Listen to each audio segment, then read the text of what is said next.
Iba-iba ang swerte natin sa buhay. Minsan natatagpuan natin ito sa pagkakaroon ng mga material na bagay. At kung minsan naman ay nasa atin itong mga anak. Ikaw kapuso, gaano ka kahandang alagaan ang isang batang hindi naman nagmula sa iyo?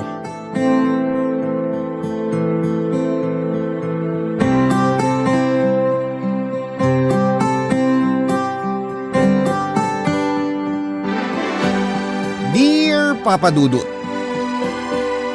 magandang araw po sa inyo at sa ating mga kabarangay.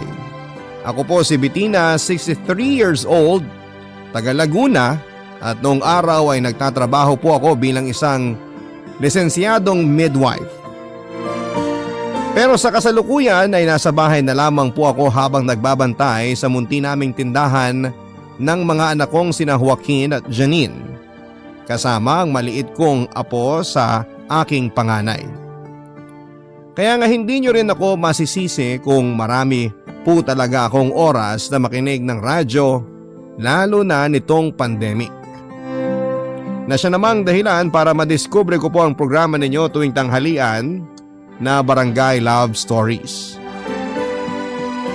Matapos po noon ay hinimok na nga ako ng anak kong si Janine na ibahagi ang kwento ng buhay ng aming pamilya.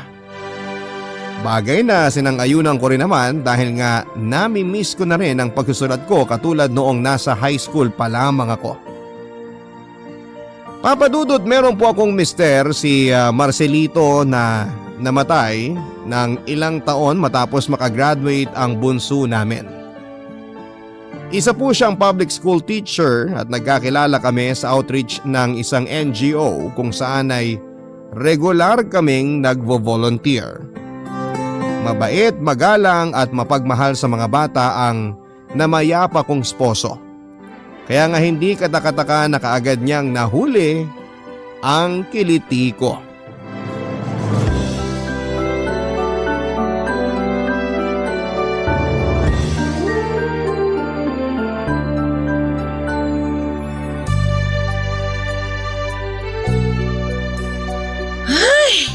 Mahal, pang ilang piti mo na yan?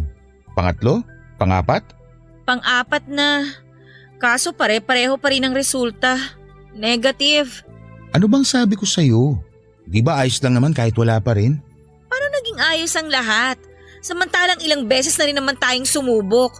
Kaso hanggang ngayon, bigo pa rin tayo. Hindi pa rin ako nabubuntis. Hindi pa rin kita nabibigyan ng anak, mahal. Wala namang kaso sa akin kung mabigyan mo ako ng anak o hindi. Pwes, sa akin meron. Malaking bagay na magkaroon tayo ng sariling baby para maging buo na ang pamilya natin. Hindi ka man lang ba nasasabik tungkol sa bagay na yun?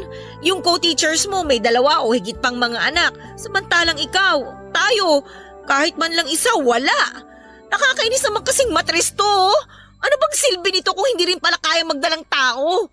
Mahal, alam kong hindi mo ginusto ang bagay na yan.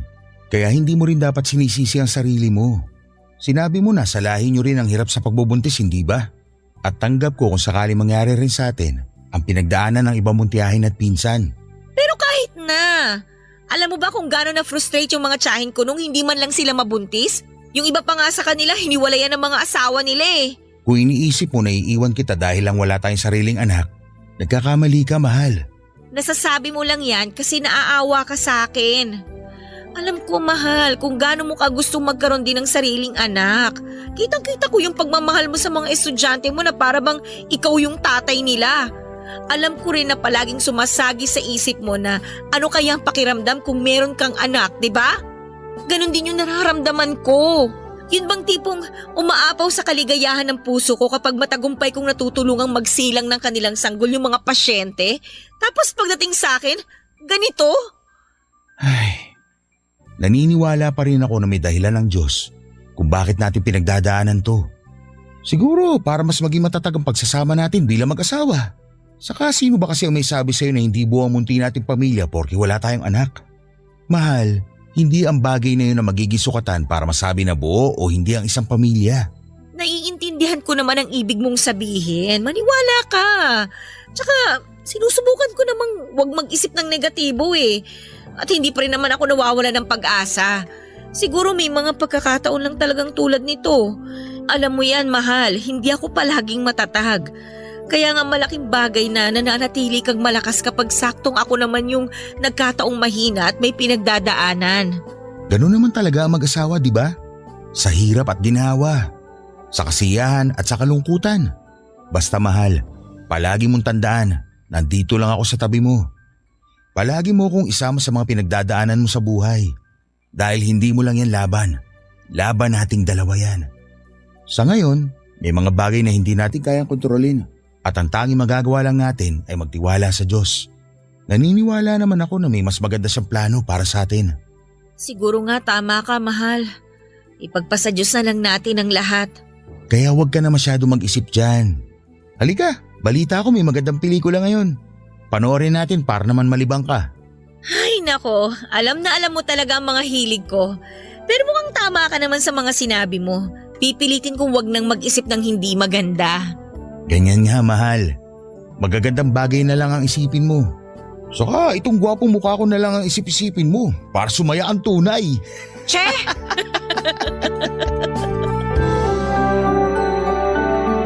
At dahil na isang guro ay isa sa mga katangian ng mister ko na nagustuhan ko sa kanya, noong araw ay ang pagmamahal niya sa mga estudyante niya.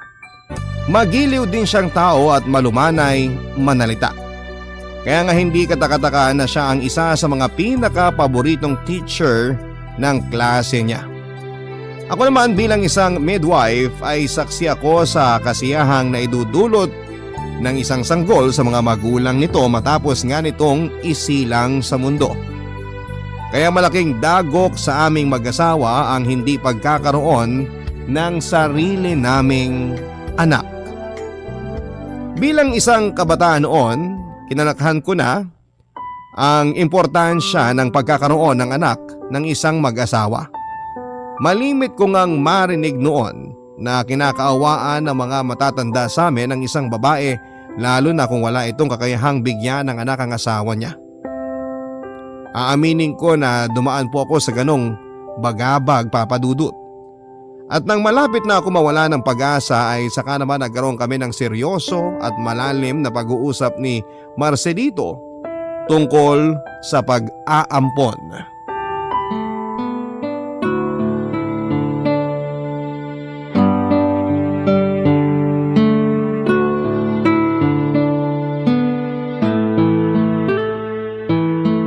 Seryoso ka ba sa gusto mong mangyari, mahal? Naisip ko lang naman na isuggest sa'yo para mapag-isipan mo. May mga kakilala ko na naging maayos naman yung pag-aampon nila. Mga katulad din natin sila, mahal. Gusto magkaanak pero hindi pinagkalooban. Kaya naman sinubukan nilang tumingin ng iba pang opsyon. Pero mahal, hindi ka man lang ba? Huwag mo sanang mamasamain ha. Hindi ako kontra sa pag-aampon natin ng bata. Kaya lang ibig sabihin nun parang tinatanggap na rin natin na hindi na nga tayo magkakababy ng sarili. Hindi naman natin inaalis ang posibilidad na baka isang araw, dinggin din ng langit ang pangarap natin magkaroon ng sariling anak. Pero naisip ko lang na habang hindi pa nangyayari yun, bakit hindi natin gawing instrumento ang mga sarili natin? At magsilbi tayong mga magulang sa isang bata na pinagkaitan ng aruga. Mahal, alam ko na mahalaga pa rin na sarili nating dugo at laman ng batang aalagaan natin. Pero hindi rin naman masama kung magiging bukas ang ating puso para sa iba na nangangailangan din ng ating kalinga. Kahit kailan, hindi kakulangan sa isang mag-asawang hindi nila pagkakaroon ng anak. Ay, pero wag mo sanang isipin na pinupuwersa kita, okay? Importante pa rin sa akin na gusto mo ang isang bagay dahil ayoko na magsisi ka sa huli. Saka kung ayaw mo, sigurado namang maiintindihan ko yun. Hindi ko alam kung paano ako naging ganito kapalad dahil ipinagkaloob ka ng Diyos sa akin bilang asawa ko, mahal. Napakahusay mong magsalita. Alam na alam mo palagi kung paano ipaliwanag ang isang bagay o sitwasyon sa paraang mas mauunawaan ang nakikinig sa'yo. Teacher ka nga talaga. Oh, tignan mo to ng bola pa. Uy, hindi pambobola yun. Totoo ang lahat ng sinabi ko. Tungkol naman dun sa suggestion mo, umasa kang pag-iisipan ko yon, mahal. Sa totoo lang, wala namang kaso sa akin kung mag-ampon tayo ng bata eh. Ang iniisip ko lang talaga ay yung iisipin ng ibang tao at kung paano sila tatratuhin ng mundo paglaki nila. Ayoko na isang araw, uuwi yung anak natin dito sa bahay, umiiyak dahil tinukso siya ng mga kaklase na ampun siya. Alam ko naman na gagawin natin ang lahat para maprotektahan ang magiging anak natin kung sakali. Kaya lang, hindi naman natin palaging magagawa yun eh. At ngayon pa nga lang parang pinipiga na yung puso ko sa sakit kung sakali mang maranasan niya yung bagay na yun. Ikaw na ang may sabi. Poprotektahan natin ang magiging anak natin sa mga mapanghusgang tao. Tayo ang mga magulang niya. At gagawin natin ang lahat ng ating makakaya para maging ligtas siya. Dito pa lang sa loob ng bahay, sisiguruhin na natin na hindi siya magkukulang sa pagmamahal. Dahil responsibilidad natin yun bilang mga magulang.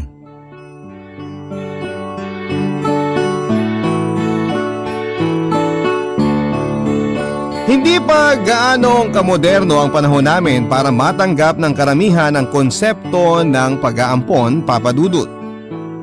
Tulad nga ng sinabi ko ay namulat ako sa kapaligiran na parabang isang malubhang karamdaman ang hindi pagkakaroon ng sariling anak.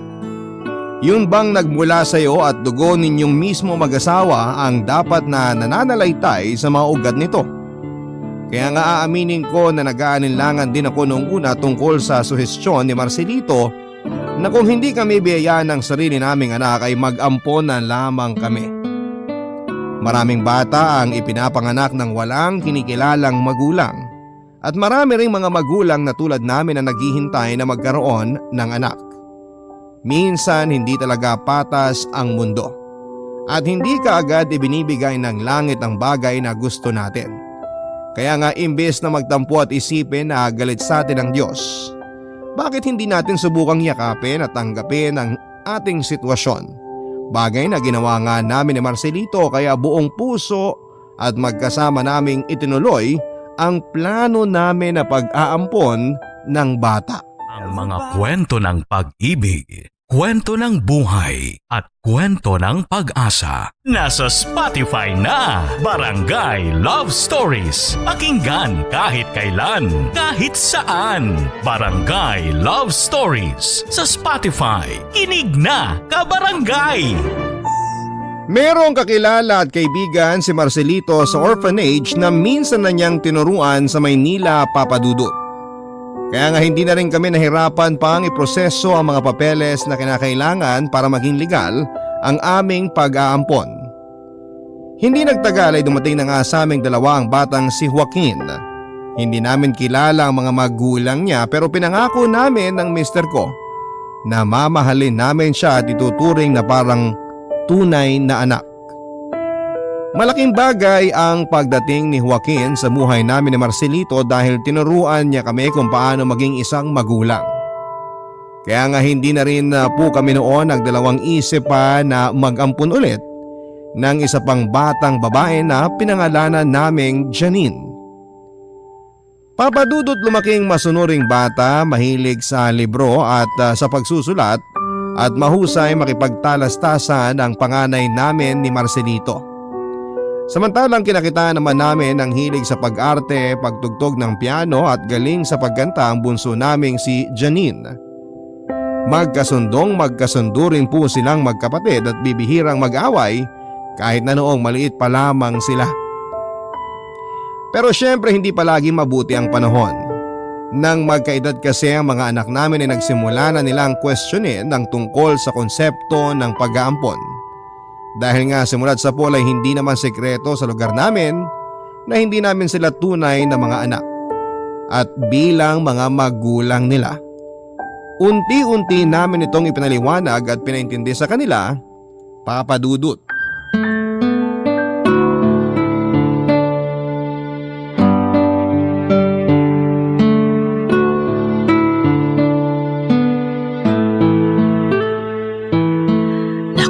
Bango ng tinolang manok. Siguradong mapaparami na naman ang kain ng mag-aama ko.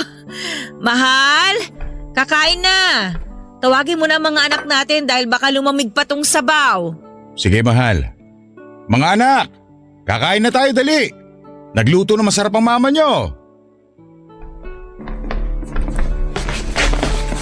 Yun, sakto. Gutom na ako. Wow, tinolang manok. Naku, paborito ko to. Janine, Iha, magdadasal muna tayo bago kumain. Alam ko naman po yon, Papa. Ano bang akala mo sa anak natin, mahal? Bata? 17 anyos na kaya yan, baka nakakalimutan mo. Tama po si Mama, Pa. Parang kailan lang, napakaliit mo pang bata. Ngayon matatangkaran mo na ang kuya mo. Papa, yan naman po ang hinding-hindi mangyayari. Bansot po talaga si Janine eh. Sige lang, mang-asar ka lang, Kuya. Pagdating ng araw, makikita mo. O siya, magdadasal muna tayo ha. Panginoon, maraming salamat po sa pagkain na nasa hapag namin ngayon. Salamat din po sa mga biyaya na palagi ninyong ibinibigay sa aming pamilya. Patuloy niyo po sana kaming pagpalain sa araw-araw. Ito po ang aming panalangin. Amen. Amen. Amen. Oh, kumain na tayo. Mama? Papa? May itatanong po pala ako. Pero wag po kayong magagalit ha. Oh, tungkol ba saan yun, anak? Minsan po ba naisip nyo kung anong pakiramdam kung totoong mga anak nyo kami ni Janine? Yun bang hindi kami galing sa ampunan? Anak, bakit mo naman biglang naitanong yan? Mama, naisip lang naman po ni Kuya Joaquin yun. Kasi naikwento niya po sa akin na pinagtawanan siya ng isa niyang kaibigan dahil nga hindi namin kayo tunay na magulang. Ano ka mo? Sinong kaibigan mo yon? Aba, kung ganon, ngayon pa lang layuan mo na siya, Joaquin. Dahil hindi siya magandang kasama. Pa, relax ka lang. Natawa lang naman po siya at napaisip kung anong klaseng mga magulang ang pinanggalingan namin ni Janine. Mahalaga pa ba yun? Sabihin mo dyan sa kaibigan mong yan, hindi dapat siya natatawa sa isang bagay lalo na kung hindi naman niya naiintindihan ng sitwasyon. Joaquin, Janine, kahit na hindi kayo nanggaling sa tiyan ko, mahal na mahal namin kayo ng papa ninyo. Yun nga po yung paulit-ulit kong sinasabi kay Kuya, pero nalulungkot pa din daw po siya. Huy Janine, napakadaldal mo talaga. Nakakainis to. Bakit? Totoo naman ah. Totoo bang sinabi ng kapatid mo, Joaquin? Ikinalulungkot mo ang tungkol sa bagay na yon? Ay, natural lang naman po siguro yun pa. Kasi syempre, ako lang yung bukod tangi na hindi normal ang pamilya sa mga barkada ko. Normal ang isang pamilya kahit na walang anak ang mag-asawa. At normal pa rin ang isang pamilya kahit na hindi nila dugot laman ang mga anak nila. Palagi niyong tatandaan yan mga anak, ha? Tama ang nanay niyo. Simula nang dumating kayong dalawa sa buhay namin, tinuruan niyo kami kung paano maging mga magulang. Nang dahil sa inyo, mas naging buo at masaya ang munti nating pamilya. Kaya kahit na ano pang sabihin ng ibang tao, papasukin niyo lang sa isang tenga at ilabas niyo naman sa kabila. Wala lang magawa yung mga umaasar sa'yo, kaya marami silang oras para pakialaman ang buhay mo. Sabi naman sa'yo, Kuya. Kaya sa susunod, huwag ka nang sumama dun sa mga kaibigan mong makikitid ang utak at walang ginawa kundi mang asar. Janine, wala namang kaso kung sumama pa rin ang kuya mo sa kanila. Ganun lang naman ang mga tao kapag hindi malawak ang pag-intindi nila sa isang sitwasyon. Kaya nga ang maganda mo ring gawin, subukan mong ipaintindi sa kanila ang sitwasyon mo. O, ayos ba? Ayos na ayos po, ma. O siya, sige na. Magsimula na tayong kumain. Totoo ang kasabihan na habang lumilipas ang panahon, nadadagdagan ang kaalaman at mas lalong natututo ang isang tao. Ganon nga ang nangyari sa akin, Papa Dudut. Dahil ako man ay unti-unti ring naunawaan at niyakap ang realidad na hindi lahat ng babae na walang kakayahang magdala ng sanggol sa kanilang sinapupunan ay sinumpa o magiging pariwara pagdating ng araw. At katulad nga ng palagi naming sinasabi noon sa mga anak namin, sinalba nila kami ni Marcelito. Tinuruan nila kami kung paano maging magulang, kaya hindi malaking bagay o usapin kung nanggaling man sila sa amin o hindi. Lumipas pa ang ilang taon at habang nag-aaral noon sina Joaquin at Janine, may isang tagpo sa pamilya namin na hinding-hindi ko po talaga makakalimutan, Papa Dudut. Yon ay ang minsang umuwi sa aming bahay na luhaan, putok ang uso at maraming pasa sa mukha ang aming panganay. Samantalang magulo naman ang buhok at maputik ang damit ng bunso namin. Doon nga namin nalaman na nakipag-away ang mga ito sa mga kaedad nila na walang ginawa kundi ang tuksihin sila sa pagiging ampon nila.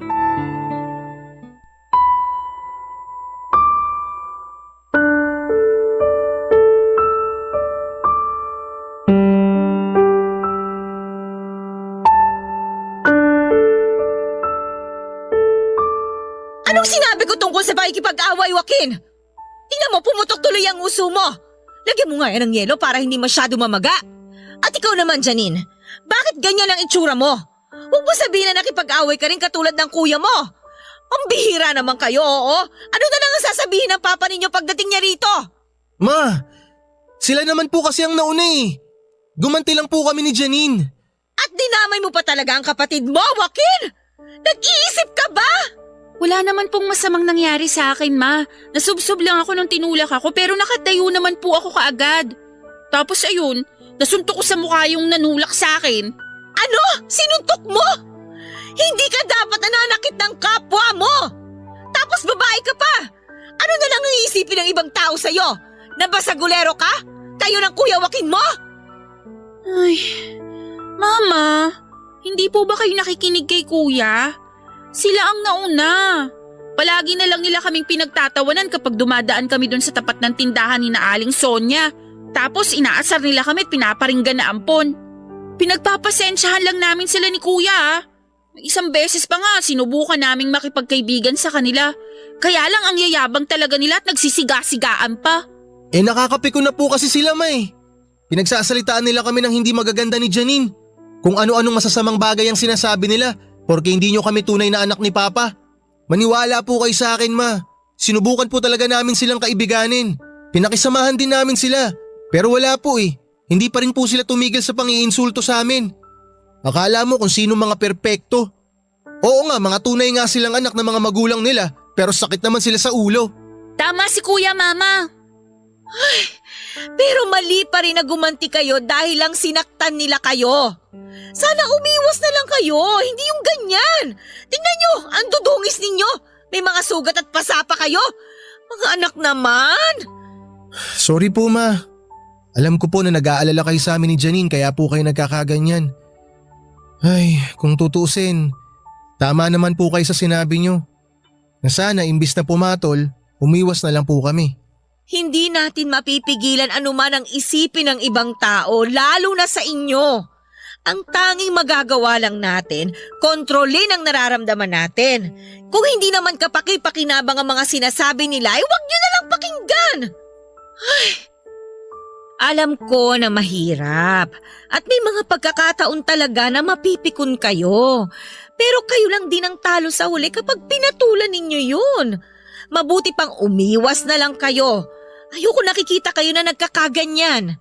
Pero Ma, minsan po kasi kahit anong gawin namin ni Janine na huwag pansinin yung mga pasaring tsaka yung hindi magagandang sinasabi ng ibang tao tungkol sa pagiging ampun namin, hindi pa rin po talaga namin mapigilan na huwag masaktan eh.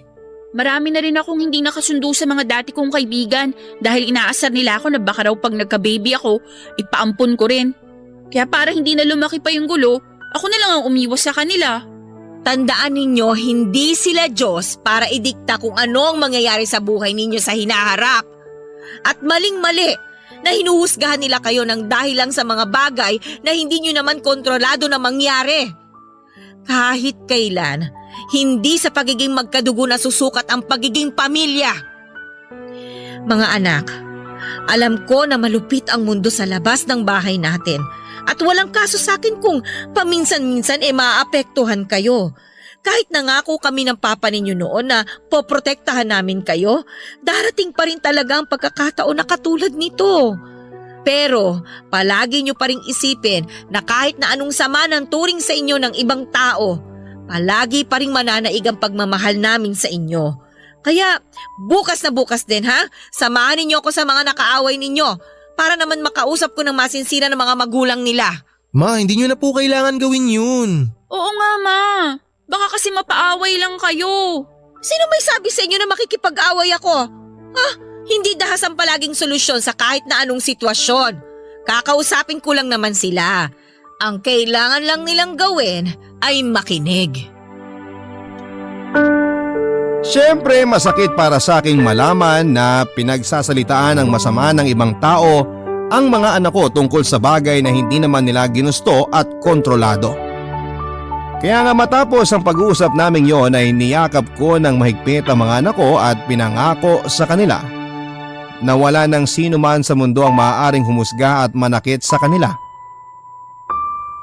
Pero aaminin ko, Papa Dudut, na kahit na anong tatag kong huwag umiyak ng mga panahong yon, ay natagpuan ko rin ang aking sarili na humihikbi sa bisig ng Mr. Kong si Marcelito.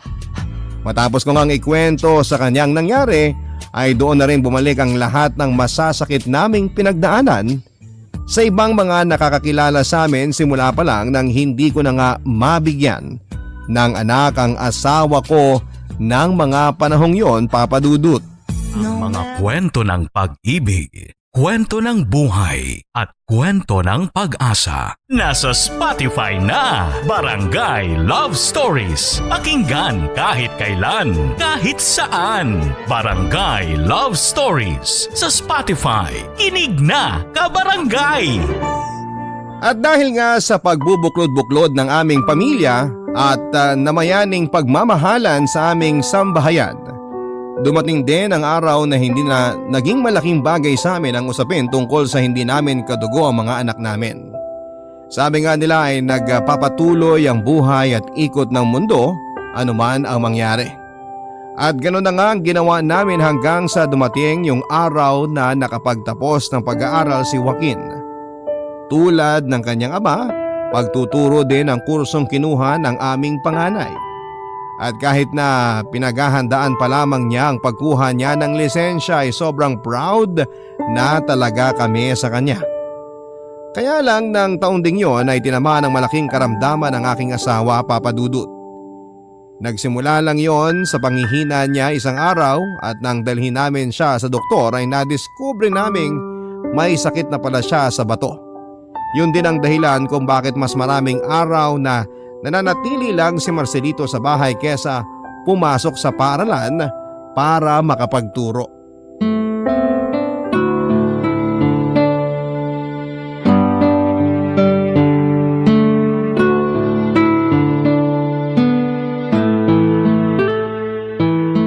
Pasensya na kayo mga anak ha. Kung hindi siguro ako nagkasakit, wala sana tayong malaking gastusin ngayon. Papa, wag niyo na pong isipin yun. Ang mahalaga po, bumuti ang kalagayan niyo at gumaling kayo ng tuluyan. Tama po si kuya pa. Oh, narinig mo ba ang sinabi ng mga anak mo, mahal? Kaya nga kung ako sa'yo, magpalakas ka. Kumain ka ng masusustansyang pagkain at magpahinga katulad ng bili ng mga doktor sa'yo. Sa totoo lang, nangangalay na nga likod ko sa kakahiga. Namimiss ko na ang pagtuturo. Ilang taon na lang malapit na ako magretiro. Kaso nang dahil sa pagkakasakit ko, baka mapaaga pa yata. Alam namin ng mga anak mo kung gaano mo kamahal ang pagiging guro. Kaya nga tingnan mo si Joaquin, sumunod sa yapak mo. Isa na rin siyang teacher na katulad mo, mahal. Kaya nga ipinagmamalaki ko ang panganay natin. Ako rin po, Papa. Kapag nakagraduate ako, siguradong magiging proud din kayo sa akin ni Mama. Janine, anak, ngayon pa lang proud na kami sa'yo ng papa mo. Kayo ng kuya mo ang karangalan at tagumpay namin. Salamat kasi patuloy niyo kaming binibigyan ng kasiyahan. Kayo po ang dahilan kung bakit kami matagumpay, Mama. Kayo po ni Papa ang inspirasyon namin ni Janine para po makapagtapos kami ng pag-aaral. Kaya nga po ngayon nag-graduate na ako. Gusto ko pong bumawi sa inyong dalawa ni Papa. Alam po namin ni Janine na malaki ang pangangailangan ng pamilya natin sa pera. Lalo na po ngayon na nagkasakit si Papa. Kaya po bilang panganay at ngayon na may kakayahan na po akong tumulong, ako na pong bahala sa pag-aaral ni Janine hanggang sa makagraduate po siya. Ay, nga po pala Mama, Papa, may magandang balita po ako sa inyo. Natanggap na po ako dun sa private school na in-applyan ko last week. Magsisimula na po ako this coming Monday. Pero anak, di ba, nagre-review ka para sa licensure exam mo? Paano ka makakapag-concentrate niyan kung magtatrabaho ka na? Papa, hindi naman po ko ihinto sa pag-abot ko sa pangarap ko na maging licensed teacher katulad nyo. Pero alam ko po kasi na kailangan ko po munang isang tabi yung bagay na yon pansamantala. Kasi meron po akong responsibilidad sa pamilya natin na kailangan kong gampanan. Tsaka po Papa, 1 taon na lang naman po gagraduate na si Janine eh. Kung tutuusin, maiksing panahon na lang naman po yun. Ayoko lang po kasi talaga na mamroblema kayo ni Mama tungkol sa pera. Lalo na po't pwede ko naman kayong tulungan. Kung ganon, maraming salamat anak. Nakakataba ng puso yung malasakit mo para sa pamilya natin. Hinding-hindi ko po kayang talikuran ng mga taong nagmamahal sa amin ng husto ni Janine, Papa. At kayo po yun ni Mama. Alam ko po na pagsubok lang po itong nangyayari sa atin at malalampasan din po natin to. Basta wag lang po tayong mawawala ng pag-asa na magiging maayos rin po ang lahat sa huli. Tama po si Kuya. Patuloy pa rin po kaming magsisikap sa buhay at mga career namin. Hindi lang para sa mga sarili namin, kundi lalong-lalo na po para sa inyo. Ito na rin po ang paraan namin ng pagtanaw ng utang na loob sa walang hanggang pagmamahal na ibinigay at ibinibigay niyo sa aming magkapatid kahit na hindi niyo kami totoong mga anak. Sa puso at isip namin ng papa nyo, tunay na mga anak namin kayo. Kaya maraming salamat sa dedikasyon at pagmamahal ninyo sa pamilya natin.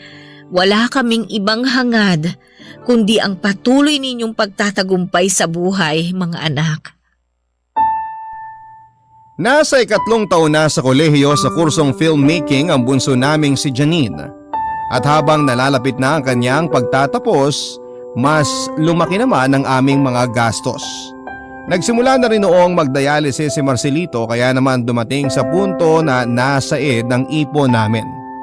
Hindi na rin naging sapat ang kinikita ko sa maliit na klinik na pinagtatrabahuhan ko bilang isang midwife. Lalo pat meron ng malalaking ospital sa aming lugar kung saan ay mas pinipili ng karamihan sa mga nanay na doon na manganak. Kaya nga malaking bagay ang pagbobolontaryo ng panganay naming si Joaquin na magtrabaho habang nagre-review para sa kanyang licensure exam sa pagkaguro para naman matustusan ang gastusin ng kapatid niya sa paaralan papadudot. Hindi nga nagtagal ay nakapagtapos din si Janine na may karangalan. Tapos nakapasa naman si Joaquin sa exam niya at naging lisensyadong guro. Nang magsimula ng magturo sa isang pampublikong paaralan ng panganay namin, nag-umpisa naman ang career ng aming bunso sa industriya ng filmmaking. Kaya lang habang nasa kasagsagan ng mga karera nila ang mga anak namin, ay bigla namang namaalam sa aming pamilya ang aking asawa.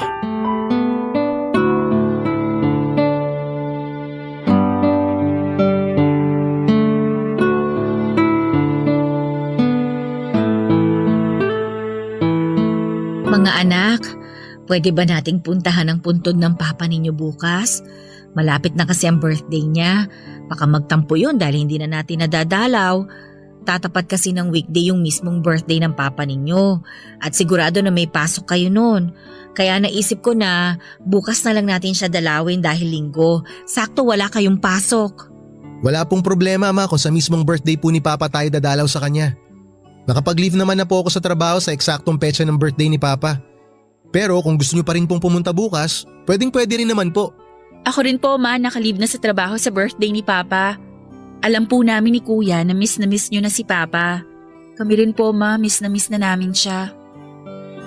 Ay, paano po kaya no?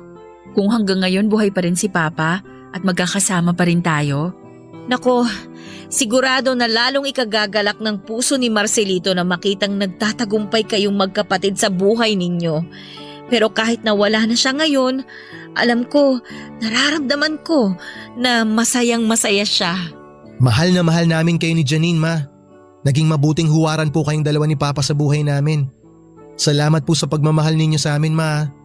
Maswerte po kami kasi kayo po ni Papa ang naging mga magulang namin. Ilang beses ko bang dapat sabihin na kami ng papa ninyo ang maswerte dahil dumating kayong dalawa sa buhay namin? Maraming beses na po. Hindi na nga po namin mabilang. At hindi ako magsasawa na sabihin ang bagay na yon hanggat nabubuhay ako sa mundong ito. At alam ko na kahit si Marcelito ay sasang-ayunan ako. Ma, kahit na po may sarili na kaming pamilya ni Janine, hindi po namin kayo makakalimutan ni Papa. Sana talaga, no? Pwede tayo magsama-sama habang buhay. Ay, bigla ako po tuloy naalala yung araw na namatay si Papa. Pakiramdam ko po, may parte ng puso ko na kasama niyang nilibing. Sana may paraan para hindi na kayo mawala sa amin ni Kuya. Sana pwede tayong mabuhay ng mas matagal. Sana wala nang magkakasakit sa atin. At sana hindi na rin dumating yung araw na magkakahiwalay po tayo. Mga anak, may dahilan ng Diyos kung bakit pinagpahinganan niya ang papa ninyo. Meron din siyang plano kung sakaling ako naman ang kukunin niya. Basta, palagi niyo lang tandaan na kahit hindi na tayo magkakasama sa mundong to, hindi pa rin mapuputol ang ugnayan natin bilang isang pamilya. Kahit kailan, hindi ko makakalimutan yung araw na dumating kayo sa amin. Simula nun, ipinangako ko na sa may kapal na aalagaan ko kayo, mamahalin at ituturing na tunay na mga anak. Hindi man kayo nang galing sa akin, pinaramdam nyo naman sa akin kung paano maging isang ina.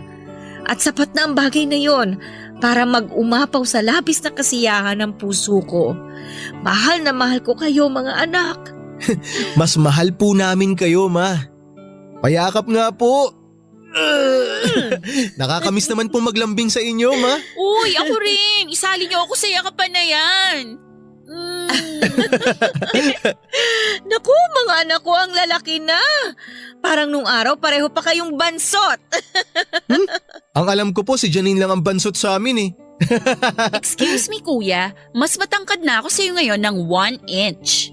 Wow, nasukat mo pa yun? Siyempre, no? Matagal ko kayang hinintay yung araw na mas tumangkad ako sa'yo.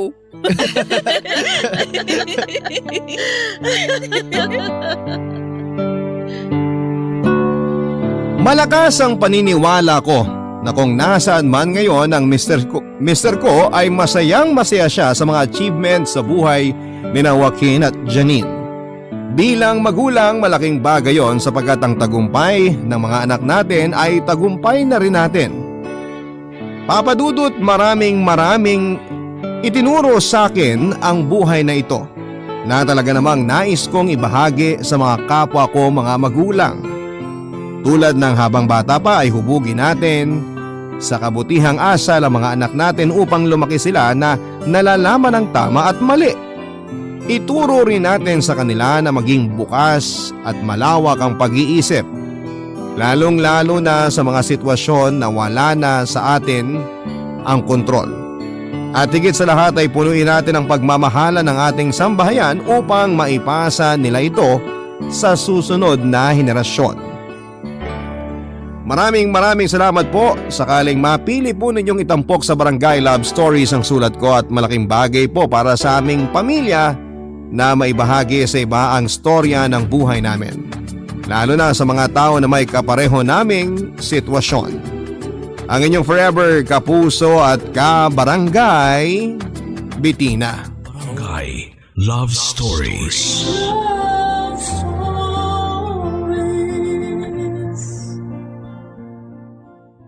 Barangay LS 97.1 Number 1 Forever. Kapag nasaktan tayo ng sobra, ay pwedeng maging dahilan yon para matakot na tayo na muling magtiwala at magmahal. Pilit na makukontento sa buhay na mag-isa kahit nakakaramdam ng pangungulila. Ikaw, kapuso, handa ka bang labanan ang takot sa kabila ng walang kasiguraduhan? Dear Papa Dudut, hi po, just call me Lyra. 34 years old at nagtatrabaho sa isang international finance corporation dito sa Alabang. Hindi na ako mahiling makinig ng music o drama sa radyo dahil may pagka-workaholic po akong tao. Pero na-discover ko itong programa ninyo na Barangay Love Stories nang minsang naabutan ko si Mama na nakikinig ng radyo. At pinag-isipan ko ring mabuti kung dapat ko nga bang ibahagi ang sariling kwento ng buhay ko. Pero bahala na.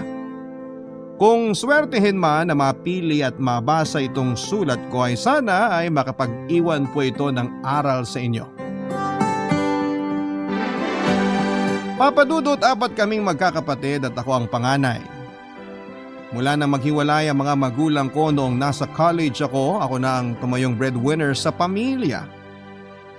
Sakitin kasi si mama kaya nang makipaghiwalay siya kay papa ay hindi siya nagkaroon ng chance na makapagtrabaho. Ako ang gumawa ng paraan para mabuhay kami, Papa Dudut. Nagtrabaho po ako habang nag-aaral.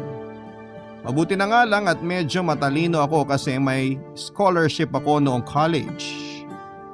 At nang makapagtapos ako ay wala akong ibang ginawa kung hindi ang magtrabaho ng magtrabaho hanggang sa ang mga kapatid ko naman ang makapagtapos ng pag-aaral, Papa Dudut.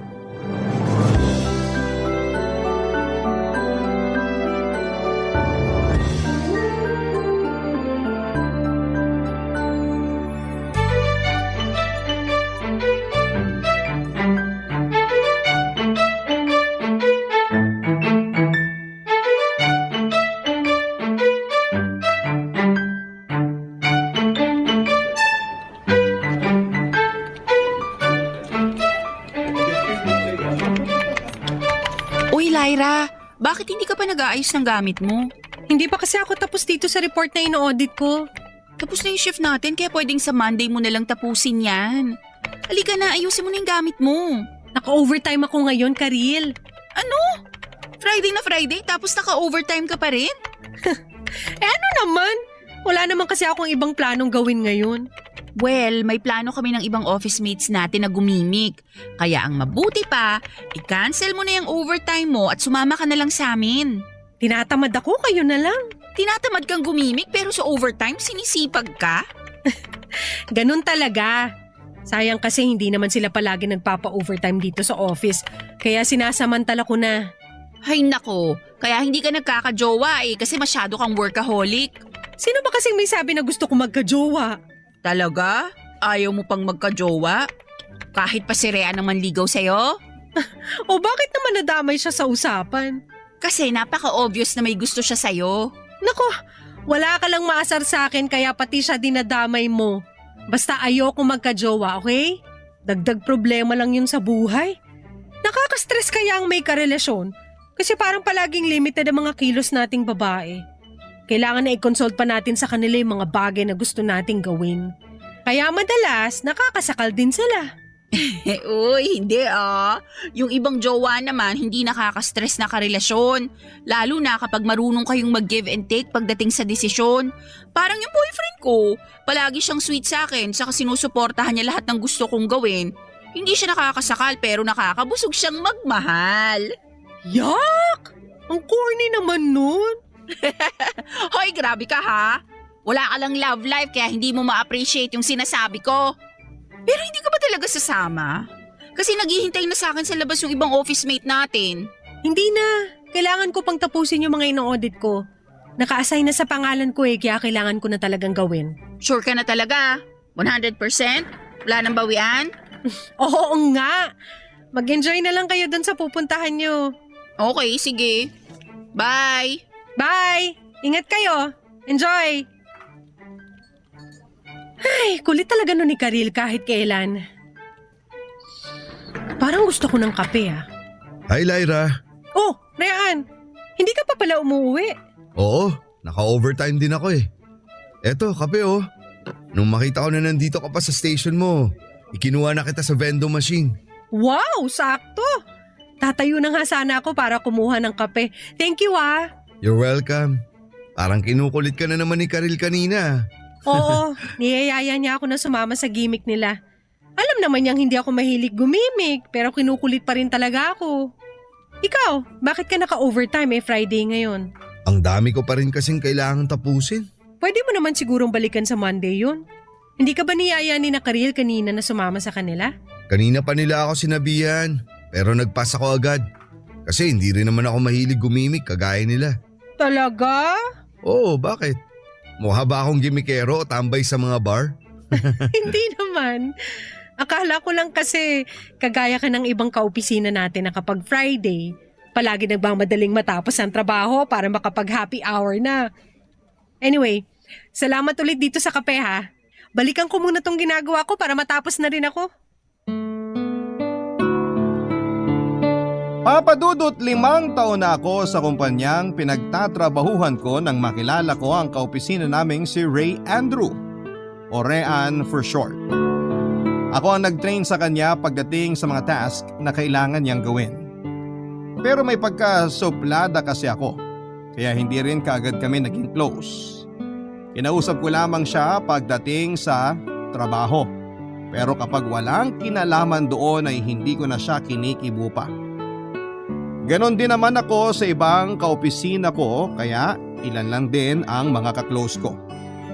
Pero nang maging regular na si Rayan sa kumpanya at makasama ko sa team ay doon ako nagsimulang maging mabait sa kanya. Papadudod sa training pa lamang ni Rayan ay ramdam ko ng iba ang mga tingin na ginagawa niya sa akin kapag magkasama kami sa isang station. May ilang beses pa nga niya akong binigyan ng libreng kape o merienda.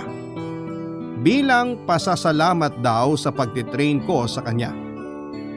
Pero lahat yon ay hindi ko ginawang big deal, lalo na at wala pa sa isip ko noon ang pakikipagrelasyon.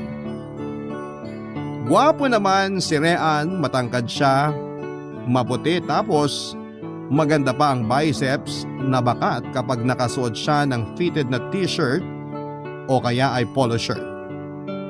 At sa totoo lang, Papadudot, wala sigurong babayang hindi magkakagusto kapag niligawan niya, Papadudot.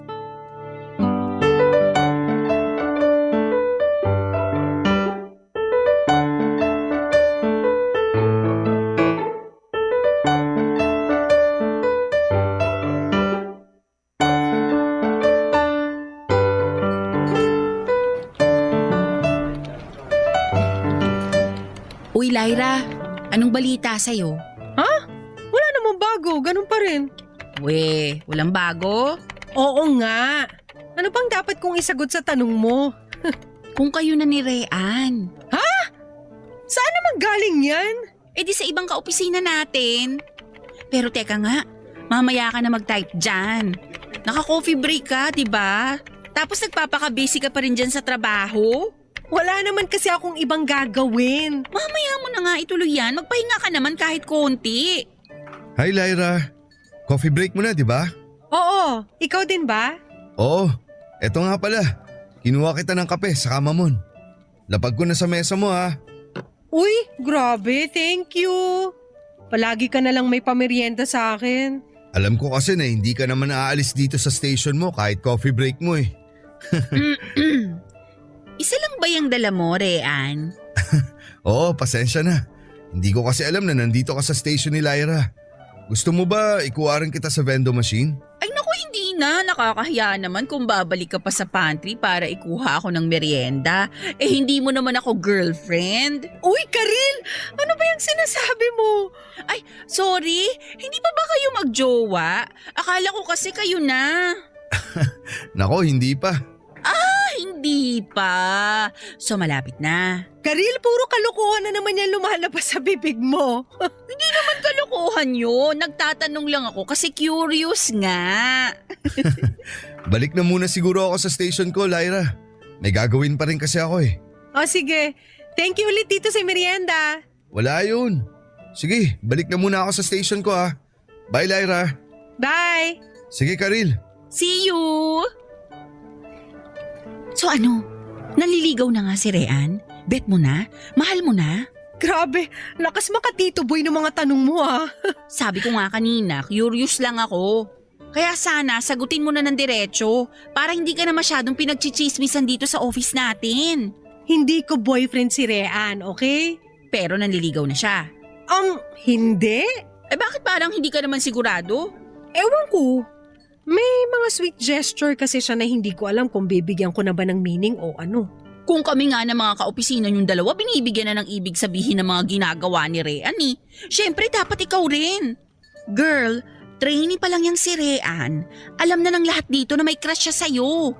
Ang tanong dyan, kapag ba nanligaw na siya sa'yo, may pag-asa ba? O bakit natameme ka na dyan? Hindi ko rin kasi alam ang isasagot ko. Oo, hindi lang naman. Napakasimple.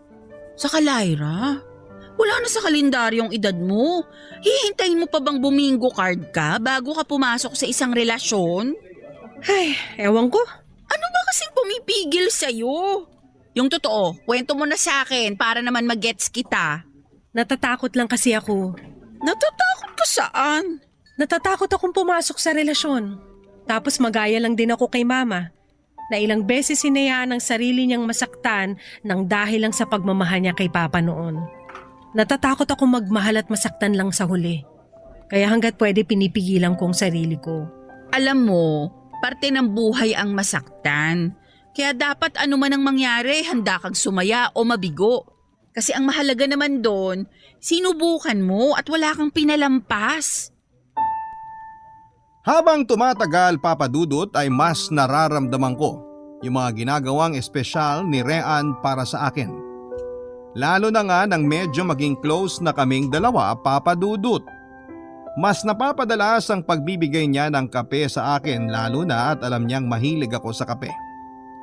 Hinihintay niya rin ako na mag-break time para sabay na kaming kumain. Kaya naman madalas kaming tuksuhin ang mga katrabaho namin. Dahil sa mga simple sweet gesture niya, ay doon ako unti-unting nagkagusto kay Rean, Papa Dudut. Pero pinigilan ko ang nararamdaman ko na yon dahil takot po akong pumasok sa isang relasyon.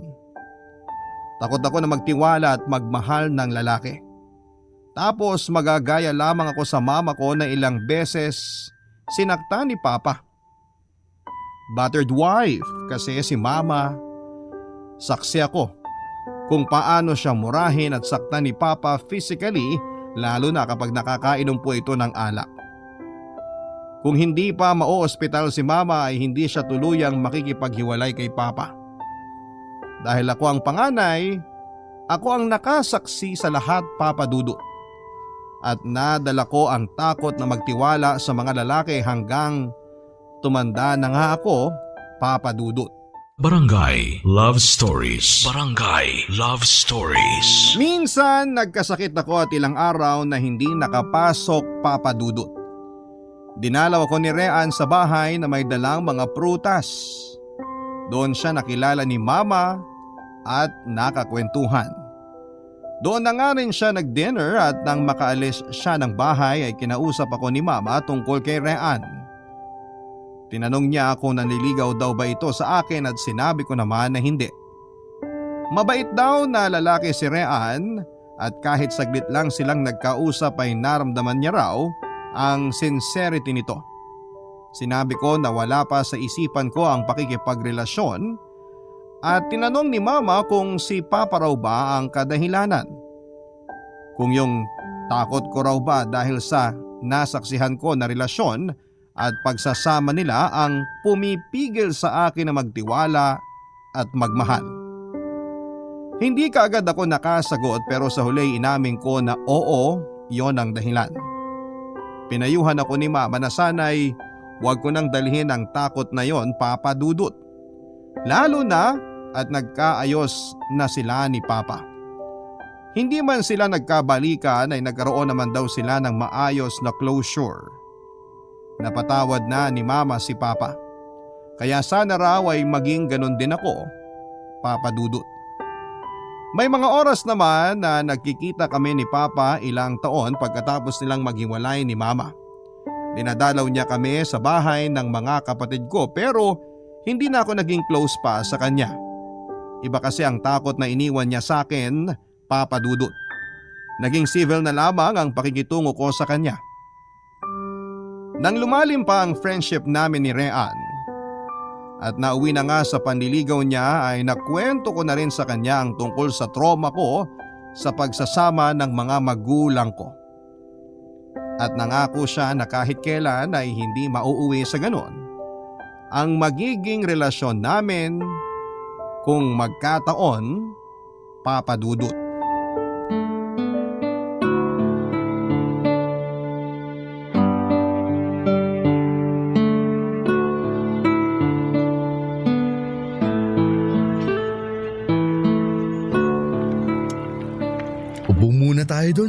Sige, napagod na rin ako maglakad. Dito tayo para hindi masyadong mainit. Ay, nakaupo rin. Napagod ka ba? Medyo, pero nag-enjoy naman ako sa mga ginawa natin. Yung pagrenta natin ng bike kanina para makapag-ikot dito sa oval, pagdaan sa simbahan, pagkain ng ihaw, hanggang sa paglalakad natin papunta dito sa park habang inuubos tong cotton candy na binili natin. Nakakatuwa nga eh. Para akong bumalik sa pagkabata ko.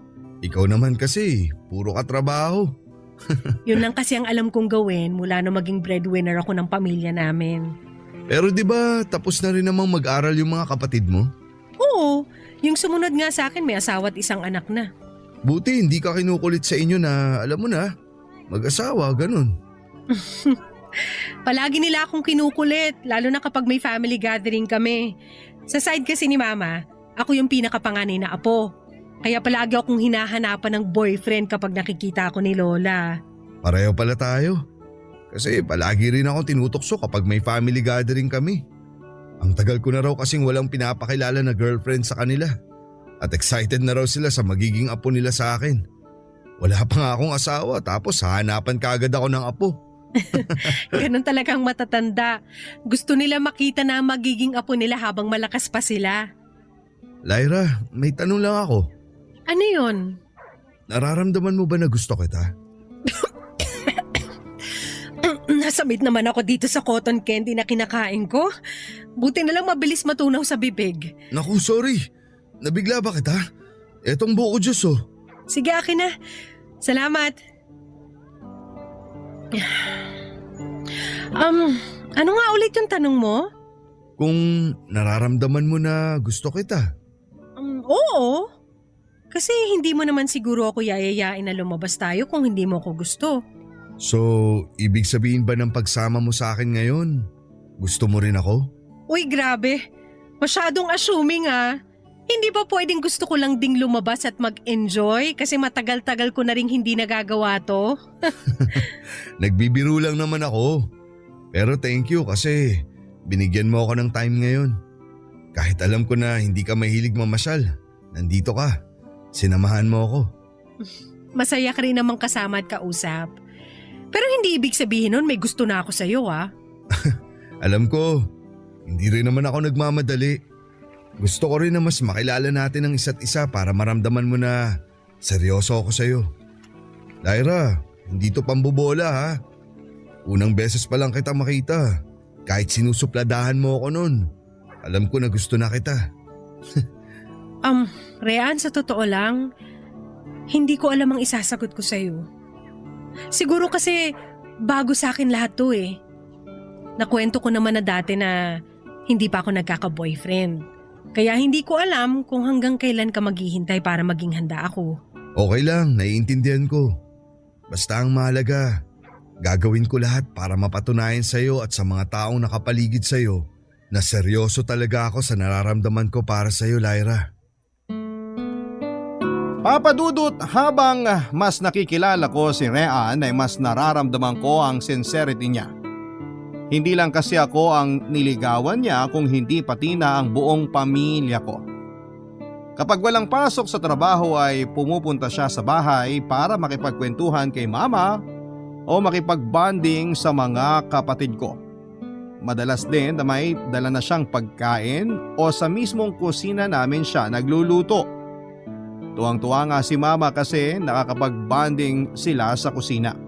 At natutuwa rin ako na makita kung paano siya naging close sa pamilya ko. Kaya naman tuluyan nang nahulog ang loob ko sa kanya. Papadudot, sinagot ko ang panliligaw ni Rean noong magkasama kami sa isang park. May dala akong 2 cupcake at binigay ko sa kanya para buksan niya. Nakasulat sa icing ng 2 cupcake ang tigisang letrang O, na kapag pinagdikit ay mabubuo ang salitang Oo. Grabe ang tuwa niya noon at halos magsisigaw siyang naluluha sa park na yon. Kung hindi ko pa siya natatawang sinaway ay hindi siya hihinto sa ginagawa niya. Sa mga sumunod na linggo at buwan ay pinakita ni Rean sa akin kung gaano niya ako kamahal, Papa Dudut. Mas naging sweet pa siya at may effort. Ang tuwan-tuwa rin si Mama nang malaman niya na sa wakas ay sinagot ko na si Rean. Kaya lang ay na-force to resign si Rean sa kumpanya namin dahil may nakaaway siya na kaopisina namin. Medyo malayo ang kumpanyang nilipatan niya kaya naging bihira na sa isang linggo ang pagkikita naming dalawa, Papa Dudut.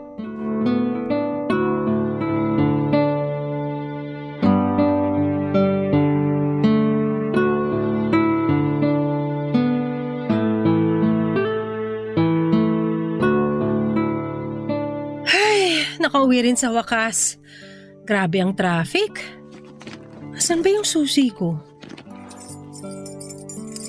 Bakit ngayon ka lang nakauwi? Nagulat naman ako sa iyo, Rean. Anong ginagawa mo rito sa labas ng gate namin? Ang tanong ko ang sagutin mo. Bakit ngayon ka lang nakauwi? Nag-chat naman ako sa iyo kanina na may max overtime sa opisina. Kaya ito, late na ako nakarating dito sa bahay.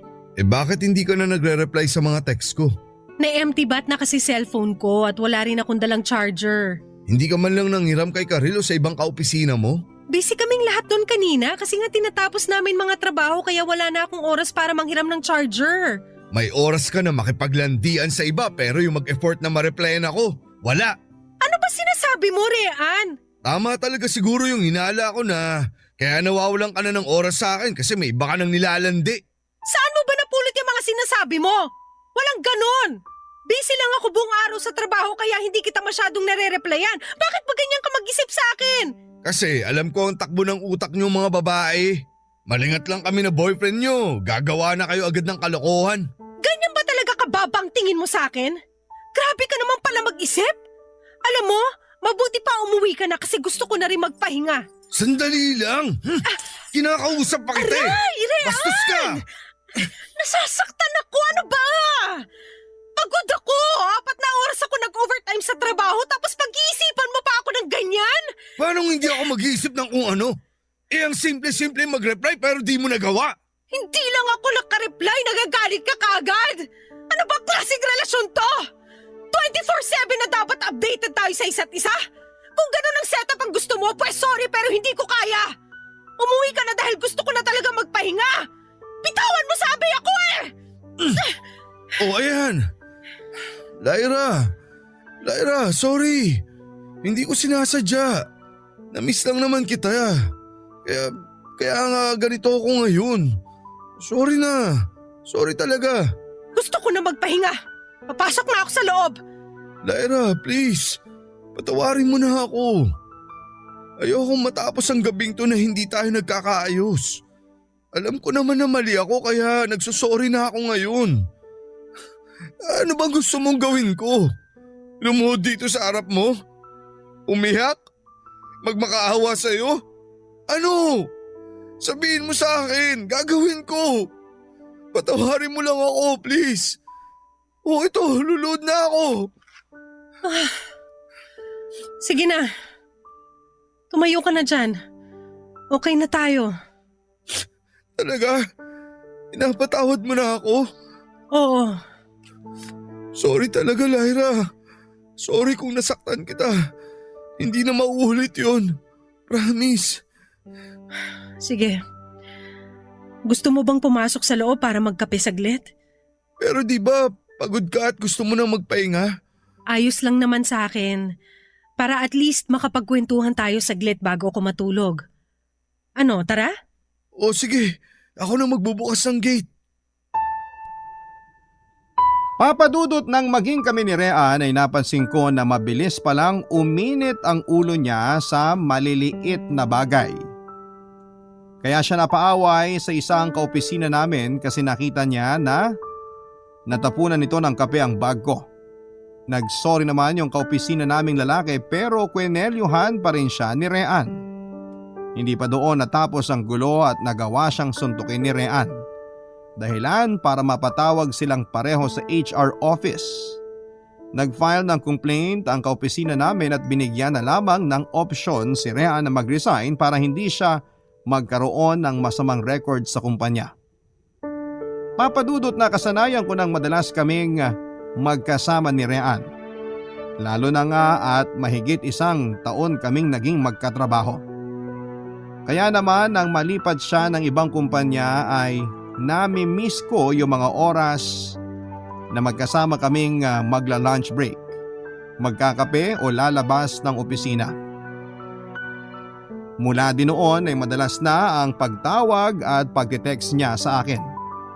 Kaya lang papadudot kapag hindi ako nakakapag-reply kaagad ay naiinis siya at mainit na kaagad ang ulo niya.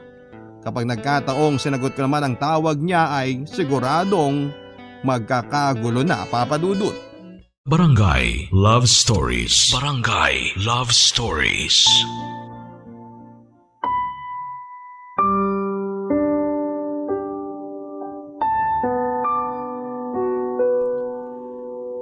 Papadudot napansin ko ang biglaang pagbabago ng ugali ni Rean habang tumatagal. Sanay ako na palagi siyang malambing at kalmado kapag kasama ko o kausap sa cellphone. Pero malate lamang ako ng kaunti sa date namin ay galit na kaagad siya sa buong oras na magkasama kami. Hindi na rin siya madalas na pumupunta sa bahay namin kapag wala kaming pasok sa trabaho. Gusto niya na lumabas na kaming dalawa lamang ang magkasama. Pero ang pinakaayaw ko sa pagbabago ng ugali niya ay yung pagiging seloso niya. Palagi niyang sinasabi na siguro raw may iba akong kasamang lalaki kaya hindi kaagad ako nakakasagot sa mga tawag niya. Na baka raw may iba nang pumoporma sa akin sa opisina namin kaya parang nanlalamig na ako sa kanya. Hindi naman talaga ako ang nagbago. Si Rean ang nagbago. At hindi ko alam kung saan niya kinukuha ang ideya na pwede ko siyang iwanan at ipagpalit sa iba. Pakiramdam ko tuloy noon ay unti-unti nang nawala yung Rean na una kong minahal at nakilala, papadudot.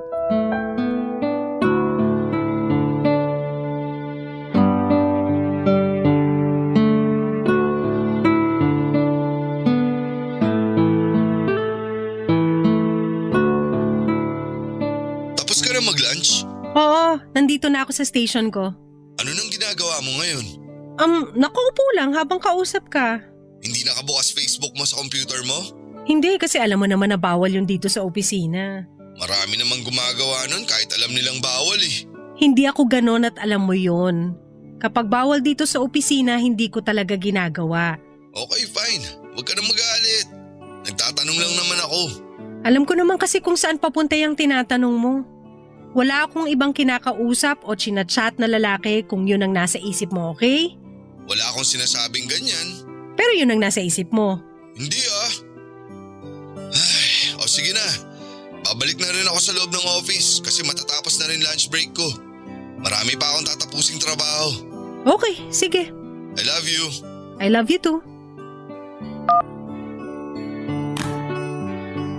Ay, grabe. Sobrang nabusog ako sa kinain kong lechon kawali at chop suey. Buti na lang maaga pa at may time pa ako mag-Facebook dito sa computer ko. Ay, Oh, lalim nun na. Anong problema? wala naman. Wala naman pero munti ka nang lumabas sa bibig mo yung bituka mo sa lalim ng buntong hininga mo. Parang I want to. Ano ba yun? Sabihin mo na kasi sa akin. Sige, hindi na ako mag-Facebook dito sa PC ko at makikinig na lang ako sa'yo. Wala nga yun. Sige na, magpaka-busy ka na lang dyan. Paano ako magpapakabisi kung binibitin mo ako sa kwento mo? Huhulaan ko na lang. Si Rhea na naman yan, no? Ay, oo eh. Sabi ni. Ano na naman bang problema sa kanya? Sa totoo lang kasi, madalas hindi ko na siya masyadong nagigets. Habang tumatagal parang nagiging paranoid na siya sa relasyon naming dalawa. Paano paranoid? Palagi niya akong pinag-iisipan na may kinakausap na ibang lalaki. Time to time gusto niya, ina-update ko siya sa mga ginagawa ko at nagagalit kaagad siya kapag may nakita siyang lalaki na nagla-like ng mga post ko sa Facebook.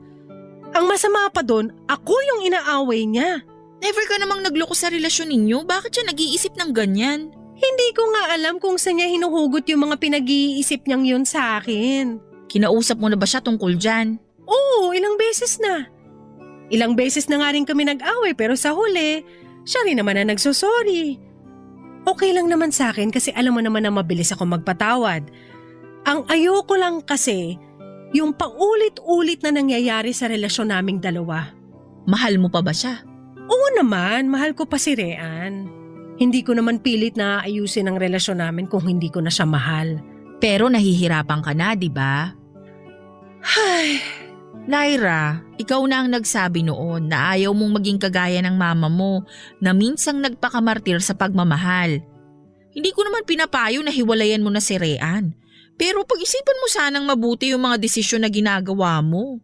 Hindi pwede na paulit-ulit kang nagpapatawad, pero paulit-ulit ka rin namang nahihirapan at nasasaktan.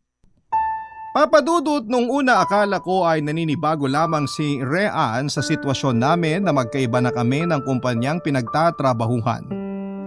Na nasanay kasi kami na madalas magkasama kaya nagsimulang mag-iba ang ugali niya. Kaya lang kasi habang tumatagal ay nagiging mabigat na rin ang mga salitang binibitawan niya sa akin. Napagsasalitaan niya ako ng masasakit at hindi magandang bagay lalo na kapag nagagalit siya. Sinasabi niya na kaya raw siguro ramdam niyang nanlalamig na ako sa relasyon namin dahil nangangati na ako na palitan siya. Na malandi raw akong babae at hindi na ako kontento sa kanya. Minsan kapag napupuno na ako at umiiyak ay magsusorry na siya sa akin. Sasabihin niya na mainit lang daw ang ulo niya, na pagod lang daw siya at kung ano pang dahilan. Kaya niya nasabi ang mga bagay na yon. Ilang beses ko siyang pinagbigyan at pinatawad. Tinanggap ang mga paliwanag at pagsusori niya. Kahit na ang dami ko nang nakikitang red flags sa kanya. Pilit ko pa rin inaayos ang relasyon namin, mahal ko kasi siya. Kaya hindi ko siya mabitawan noon, Papa Dudut.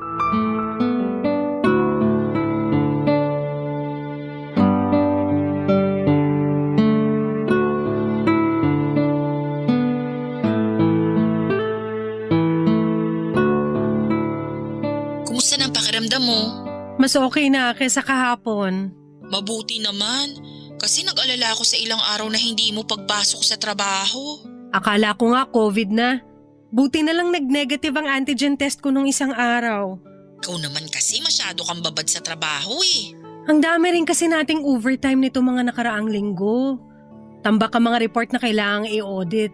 Pero pwede ka namang mag-pass muna sa overtime, lalo na kapag alam mong pagod at puyat ka na. O kapag pinaparamdam na sa'yo ng katawan mo na hindi mo na kaya. Nahihiya kasi ako kapag mandatory yung overtime, lalo na tenured quality analyst ako. Ayan tayo eh, nahihiya ka sa mga boss pero sa katawan mo hindi. Konting pahinga lang naman ang kailangan ko. Baka sa Monday makapasok na ako sa opisina. Basta wag mong pipilitin na pumasok kung hindi mo pa kaya, okay? Baka mamaya ikaw ang bawian ng katawan mo. Oo, salamat sa paalala, Karil. Teka lang, may kumakatok sa pinto. Buti andyan ka lang sa sala nakahiga. Oo nga eh, buti narinig ko. Titingnan ko lang kung sino ha. Okay, maglilinis na lang din muna ako ng kwarto. Bye! Bye!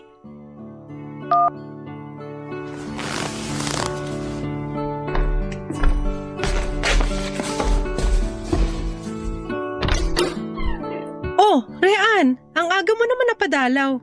May sakit ka, di ba? Kaya dumalaw ako. Hindi nakalak ang gate nyo kaya pumasok na rin ako.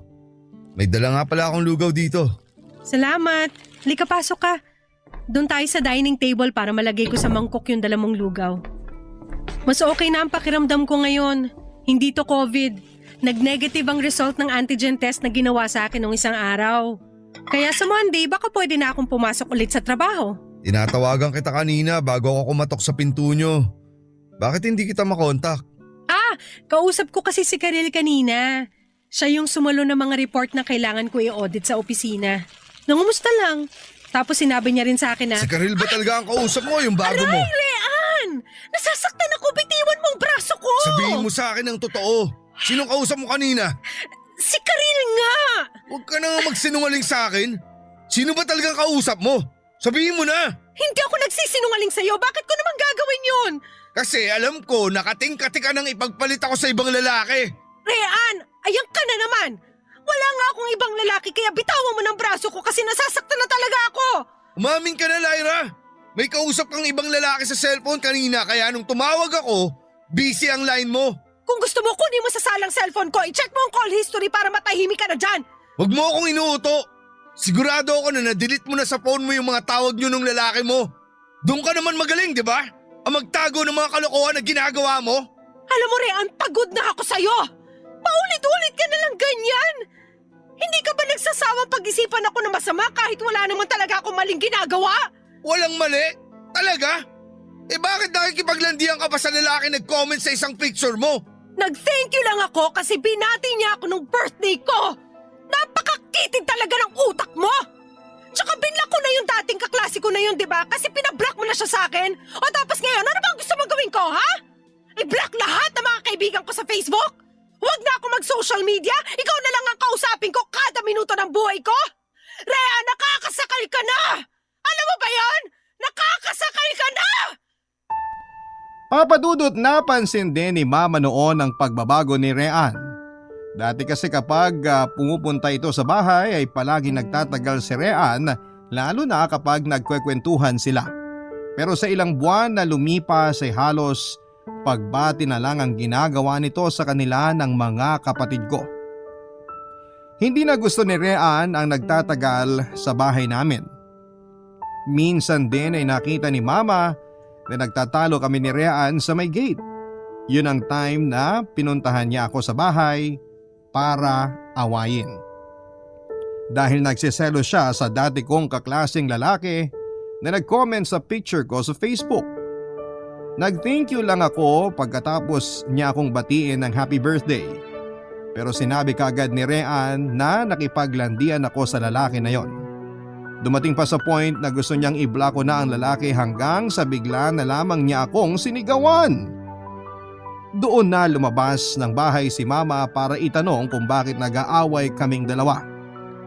Nag-deny naman ako at sumagot na wala kaming problema, Papa Dudut. Nang makalis si Rian pagkatapos naming magkaayos ay kinausap ako ni Mama at kinumusta ang relasyon naming dalawa. Nagsinungaling ako at sinabing ayos lang ang lahat. Ang sabi ni Mama, sana raw ay matuto akong bumitaw kapag ramdam ko na masyado ng mabigat ang mga nangyayari. Papa Dudut, ganon pala yon. Kahit nasasaktan ka na at nabibigatan sa sitwasyon, hindi ka basta makakabitaw lalo na kapag sobrang mahal mo na ang isang tao. Kasi physically, mentally at emotionally, ilang beses na akong nasaktan ni Rian. May mga oras na nakakaladkad niya ako kapag nagagalit siya, minumura ako sa tawag at mini-message ng masasakit na mga salita. Pero lahat yon ay tiniis ko kasi mahal ko siya. At umasa ako na magiging maayos pa rin ang lahat. Pero may mga bagay talaga na dapat sa umpisa pa lamang ay binibitawan na natin.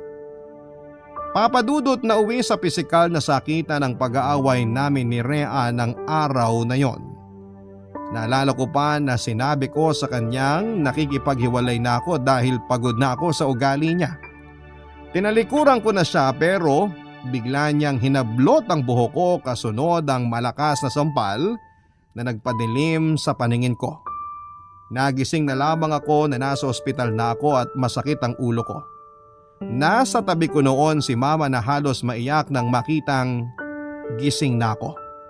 Nawalan pala ako ng malay matapos akong masampal ng malakas ni Rian. Sa sobrang lakas ng puwersa ng sampal niya ay tumama ang ulo ko sa pader. Si Rian Pangaraw ang nagdala sa akin sa ospital nang makita nitong dumugo ang ulo ko. Kaagad niya ring tinawagan sina Mama para puntahan ako. Naging maayos naman kaagad ang kalagayan ko at nakalabas ng ospital.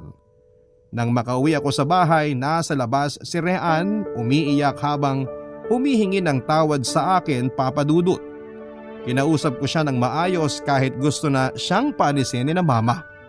Sinabi ko kay Rian na kaya ko siyang patawarin pero sa pagkakataon na yon, kailangan niya na akong palayain.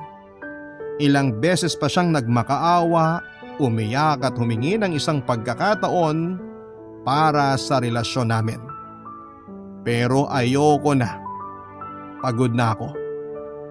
Pagod na akong makita ang sitwasyon na kinasadlakan ni Mama noon sa sarili ko habang magkarelasyon kami ni Rean. Kaya ako naman ang nakiusap sa kanya, nakiusap na palayain na niya ako. Sa huli, Papa Dudut, ay nagkaroon kami ng maayos na closure ni Rean at natanggap niya rin ang pakikipaghiwalay ko sa kanya. Ang sabi ko noon ay ayokong maging kagaya ni Mama. Pero kapag talagang nandun ka na sa sitwasyon na yon ay mabubulag ka na lamang at mamamanhid sa sakit dahil sa pagmamahal na nararamdaman mo. Pero okay na rin yon, ang mahalaga ngayon, mas natuto na akong ingatan, piliin at mas pahalagahan ang sarili ko.